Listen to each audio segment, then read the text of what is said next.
crazy game. Yeah, it's always difficult to play against Spanish teams. We know they play really well. They are good on the ball. We know the coach also was here in England already. Their teams always play a good football in defense, really well organized. It's always tough to play against them, but I think we do a good job. Sometimes we have to be patient and don't press all the time. And I think we do the right job. Main point was the 3 points and we get it. Did you feel in the last 5 minutes there was something there? I always have the feeling we will win the game. Also when they score, I feel like we can come again to the game and turn it around. After the goal of Alex, everyone feels the atmosphere. It was unbelievable. The push from the fans was incredible. Some big saves from David, who helps a lot to be in the game, to keep the result 1-1. And after at the end, Cristiano, as always we said, strikers have that feeling to score, and he has it once again. He has it all his life, I think, that feeling, huh? I think we finished the game with two strikers where we know any ball in the box, they will be alive for everything. So Eddie and Cristiano, they always are alive. Everything the defender drops or the keeper drops over there, we know they can score at any moment. That's why we start to do more crosses when Eddie comes on, and we get the goal. We are really happy for that. 3 points, 2 amazing points, and 3 important points. Yes, because this group is going to be difficult. You've got Atalanta next twice. Obviously, it's a tight group. No, it's a tight group, as every group in Champions League. As you see yesterday, for example, Sheriff won against Madrid. They have 6 points in 2 games. Who expect that? 0-1. So you have to respect every team. You know, modern football is changed a little bit. It's not like in the past where the big teams will spend more, win every time. Now small teams who doesn't spend a lot are well organized and do really well. So your focus has to be always a high level. Well done, big 3 points. Thank you. It was indeed a big 3 points. There was pressure on them going into this. They got the job done. We didn't think they would. I mean, we all thought it would end up being a draw. But just how big a moment was it that they have now taken all 3 points tonight? Huge. Obviously, the way they lost to Young Boys, it was so important that they got a result, and it didn't look like they were going to get one. Villareal, arguably deserves something from the game. But when you have players like Cristiano Ronaldo and Cavani that came on and really affected the game, Jesse Lingard as well, Ole Gunnar got his subs right today. Brought on players that could affect the game. They pushed for it. The energy was there. The crowd was up for it. And Cristiano Ronaldo rises to the occasion. So David De Gea makes some huge saves in the game to keep him in it. But this team, Villareal, they kept trying to play, even to the end. They were looking for a goal, but I just thought the energy coming from Cavani was so important. And the crowd believed that there was a goal there. You could just feel it. And Fred plays his part as well, stands it up, and great from Jesse, gets a little touch. And you know he's going to score there, don't you, Mark? I just thought the subs brought so much energy. I was surprised that Jesse Lingard wasn't the first substitute, if I'm honest. To only give him 6 minutes plus injury time at the end, I thought, wow, he's absolutely flying at the moment. I actually thought Cristiano Ronaldo was going to take a back step and bring that down with his chest. He heads it down to Jesse and then gets the return pass, and of course, the rest is history. But, wow, what a finish. And as I say, I think you called it right there, Owen, in terms of Villareal probably did deserve something on the balance of play, but the more and more and the longer the game went, the more and more you fancied Manchester United. And I was really impressed with their energy as the game went. Absolutely, and it's actually United's latest ever winner in a Champions League game. What does it feel like when you score so late on in a game? Because you've been there before. Yeah, I mean, it is. The later you score in a game, the bigger the game, obviously, it just sends you all crazy. Okay. I mean, the adrenaline rush, you just cannot beat it. It's what you miss. It's almost like a drug. It's what you miss about football when you retire. So, yeah, lots of people can score winners, which are brilliant. But to do it with literally the last kick of the game is something else. Must be special. Well, it was Ronaldo, obviously, that scored the winner. But they had to come from behind, didn't they? They've had to do that 17 times now under Ole Gunnar solskjaer. And it was because Alcacer scored the first goal. Look, this was a fabulous move. Pau Torres was brilliant in the game. The midfield was really good, and they break. It's just a terrific goal from a good side. Alcacer finishes it off, but you know, this whole move, Mo, was terrific. The ball in between the lines. Scott McTominay gets dragged out there, and there's a big gap. Alcacer drops off to receive it. Varane goes with him, and it just leaves a big gap, and it causes problems, doesn't it? Poetry in motion, I think, there from Villareal. The way they pass forward, pass back, pass forward again. None of this sideways football. If you can penetrate and break lines, then that's exactly what you've got to do. Great movement in the build-up. Great, passing. The accuracy of the passing, and that lad there, Danjuma, has been a thorn in the side of Manchester United all game. Sets it up perfectly for him to score. So yeah, it was a very, very good goal, and you thought at that point, I can't see Manchester United getting into the game. With the way the game was going, it's going to take some changes, and the changes did work for Ole Gunnar Solskjaer. And it actually took a moment of magic, didn't it, for them to get back into it. Just talk us through this goal, Michael, because it was special. It was. I think that Manchester United relied too much on this, just individual brilliant moments. And I think what we saw in the last 5 or 10 minutes is much better from Manchester United in terms of you felt the team were, it was a team more like, OK, Cristiano Ronaldo scored the goal, but let's just pause for a minute to marvel at that for a strike. That is one of the hardest techniques in the game. A ball dropping, it's almost, you've got to let it fall behind you in many ways.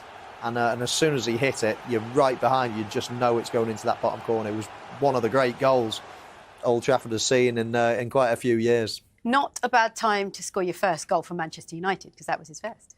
Yeah, I tell you what, from the training ground, that was. And credit Bruno Fernandes, picks him out, obviously, his Portuguese, teammate. But I tell you what, everything about it was just pure class. Honestly, I couldn't get over how difficult a skill that was to actually keep that down and get that into the back post. He meant every part of that finish. So the ball from Bruno was fabulous, but the finish was exquisite. He's got a wonder of a left foot, Tellus, and when he gets in that spot, he is some threat. I wanted to pick up on something that Bruno Fernandes said in his interview, and you pointed out as well, and that was David De Gea, because he made some crucial saves, didn't he? Because Villareal had so many opportunities to score, and including late on in the game as well. Yeah, I thought David De Gea, especially in the first half, was Manchester United's best player. He made so many big saves. I mean, Mo mentioned Danjuma. He was a threat all game. I think it's Dia there, he makes a good save off him, and then Tellus gets a block. But David De Gea was one of the most important players, and he's been fabulous this season, obviously taking over from Dean. They can rely on him. He's back to his best. And when you have Cavani and Ronaldo and Bruno Fernandes and Pogba at the top of the pitch, you can find a way to win games late. They have so many options, United, at the top of the pitch, that is quite scary. He got a bit lucky there for his save, because he actually pushed it out into a dangerous area. However, it did bounce right in front of him. It's the worst one for a goalkeeper to try to save. I mean, he kept it out, but he relied on his defence as well in the second half. But first half, it was save after save, and that's when he really did earn his corn. Well, welcome back to Old Trafford. No goals to show you, but plenty to talk about. And United actually started really brightly, but since that spell, it's been quite underwhelming. It has, yeah. The first 5 minutes, I thought, oh, this is a bit more like it in terms of a good start to the game. But wow, Villareal have been really, really good, and particularly really good down this left-hand side. Diego Dalot has had a bit of a nightmare. I don't know how he's going to work this one out. Danjuma has been, electrifying in parts. I'm not sure where Lindelof is actually moving there. Dalot doesn't do anything, to prevent him getting in. But it's just wave after wave, particularly down this left-hand side, Owen. Yeah, I mean, look, Danjuma's been fantastic. Moreno helps him. And Mason Greenwood's got to help Dalot. It's been really difficult for him. Danjuma 1v1, I think he looks near on unplayable. I think he's got the better of Dalot in these situations, tricky and skillful. And there's a reason this Villareal side went to Real Madrid. Probably should have won. Nicked the draw. They should be ahead in this game. And Danjuma's the one with the biggest threat. Every time he touches it, Mo, he looks like something's going to happen. That's brilliant, that. I mean, the pace, the power, how direct he is. You almost know what he wants to do half the time. He's got the presence of mind to know what's behind him here, a well-worked set piece, and he probably saves the best till last. I mean, he stands up Dalot here. Everybody knows there's space in behind. Dalot does as well, but how do you prevent it? That's raw pace, power. You can't do anything about that, can you? Well, the finishing, maybe toe poke it, but But he's given them all sorts of problems. That's the first thing that Ole Gunnar Solskjaer needs to sort out at half-time. Then, of course, we got Varane, who's probably the most experienced back there, who's the normal starter. Makes a good interception there, but this is a big mistake for someone experienced like this, who's very lucky not to get punished. And then it's chance after chance, really, for Villareal. Yeah, look, they should have scored 2v1. Gallo does well to buy a bit of time. It's a poor ball from Alcácer. But to be fair, they've had so many chances. You can tell this is a well-coached side. They're good in possession. Parejo in midfield and Kapua are really good players. In wide areas, they got really good players. Obviously, we've seen Danjuma. But Pino on the right-hand side there, that was a really good piece of skill. So they've played really well in this first half, and they should have something to show for it. They should, and we can't take anything away from how well they've performed in this first half. Are you surprised at what you've seen from Man United? I thought they'd do a bit more. I mean, look, when your best player is your goalkeeper, then you're not at a great first half. So I think there's more to come in the second half. I think they'll attack a bit more. But I think you have to respect this Villareal side. Good in possession, really good defence, and they showed that in the first half. The onus is on United to come out and control the game a bit. First news today is that Alan Saint-Maximin is reportedly attracting interest from both Chelsea and Liverpool, with both clubs looking to make their move next year. So Alan Saint-Maximin has impressed with his performances this season at Newcastle. He has been their only bright spark many times, so it's no surprise that both Chelsea and Liverpool are looking at him. So the next news is that Manchester United want to sign Calvin Phillips from bitter rivals Leeds United.